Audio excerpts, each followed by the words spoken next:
Hello everyone, I am Dr. Eric Morrison. This is 7 Under 3, and I'll be covering trading education, more specifically Forex swing trading, using the TC2000 platform.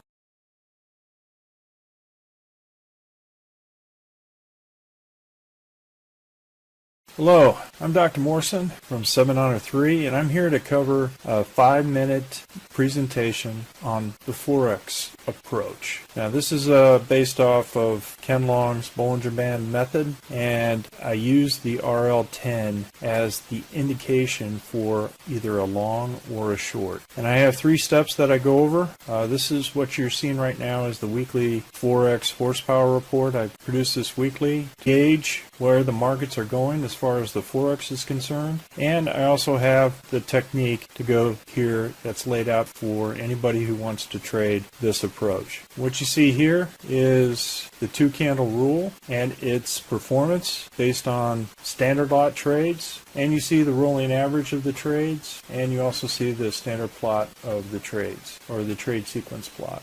Here are the total number of trades. This was past week through the 11th of December. The market opens, it trades 24/6. It opens up on that Sunday and then closes that Friday. Opens a Sunday at around 4 p.m. Central Time and closes on Friday 4 p.m. Central Time. And you'll see some of the programmed indicators on TC2000 that Rick Weiss and Danny had set up. Gives me the indications for the 2-candle rule. Gives me the indication for the 2-candle rule for the shorts. Here are the seasons laid out, the volatility, whether it's volatile column, the normal column, and the quiet column. And then I have here the weekly Heikin-Ashi trends or momentum for that particular currency. And it gives me an indication of what direction this particular currency is headed. I also include the weekly currency strength so that you can see if, for example, the British pound in this case is a very weak currency compared to the Aussie dollar. In that sense, the greater the moves between these two opposites means the British pound Aussie dollar is going to be the currency that moves and has the largest volatility. So let's go to the charts. And I'm just going to go over one trading pair here with the Aussie dollar Canadian dollar and see what you have here is a basic 1, 2, 3 punch out, right? I generally tend to go in with initial indicator candle above the RL10. In this case it was green. I match it up with the momentum over here, the Heikin-Ashi, which shows a red. I don't put it in an order because both have got to line up. And the body of the Heikin-Ashi is to be above the RL10 in order to show significant momentum to the upside. So in this case, we had an order here. We had 2 green candles north of the RL10, plus the Heikin-Ashi body was above the RL10. Put in the first order, and I punch out at 3. Now, why do you say 3? First initial move from the banks, the general trend is here. Then the hedge fund managers and large mutual fund holders go ahead and enter here. Then you have your commercial and your retail traders ending here. So this is what they call a 3-soldier or a 3-candle rule here. And just the opposite is the 3-crow rule, where it goes in the short direction. So what we have here is a 1, 2, 3 punch out, first indicator, second indicator, and third indicator. Now, where do you put your stops? You just use Ken's Bollinger Band method and put it wherever you want as far as the amount of risk to reward that you want to have within that trade. Then go ahead and place your stop here for this 1, 2, 3 punch out, and as you can see here, it went ahead and did that. Usually about 1 indicator away is my general rule for moving up my stops. Now, as far as targets are concerned, I generally use the Z3 as a potential target. Here, the Z3 on the Heikin-Ashi is more conservative because the Heikin-Ashi is your average candle. They aren't the same as these candles here. This gauges momentum by taking out the noise. And so you can see here that a lot of these candles are just in one particular direction showing the momentum of that currency. So targets, usually the Z3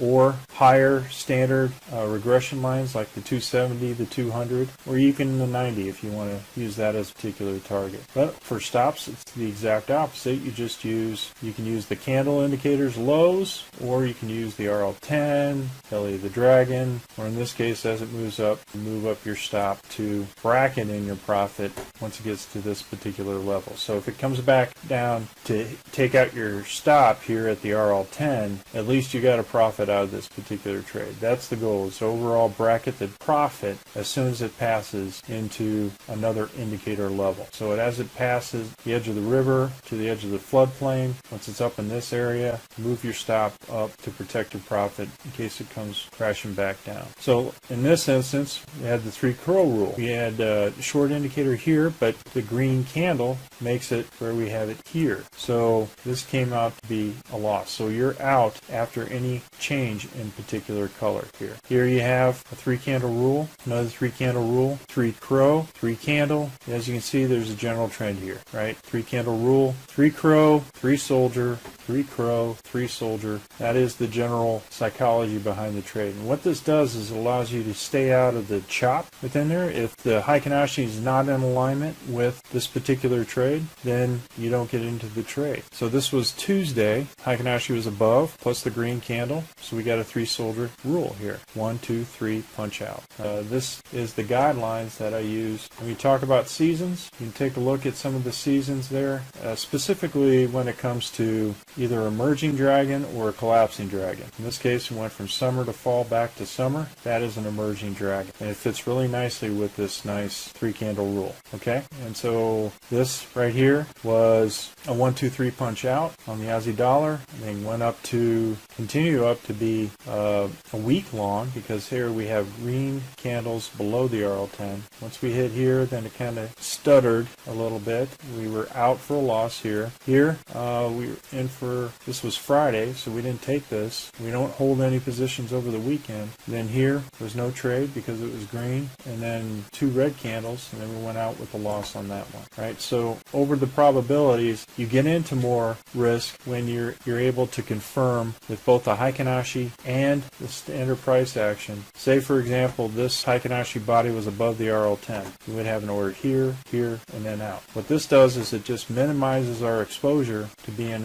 on a particular trade by minimizing the number of lots that we have in here. So this would have been a 2 standard lot trade if the Heikin Ashi body was above the RL10. The exact opposite for a short. Well, folks, that's my approach to the 2 candle rule in trading. If you want to learn more about trading the Forex or trading this technique or this approach, we are currently conducting a Forex boot camp and a Forex intermediate course. If you're interested, click on the link below. And remember, ruthless risk management. Happy trading, everyone. Well, if you like this video, go ahead and hit the like button below and the subscribe button. And if you want more information on TC2000, I have an affiliate link below. If you open up a TC2000 account, you will receive a $25 discount using that link. Thank you for your time.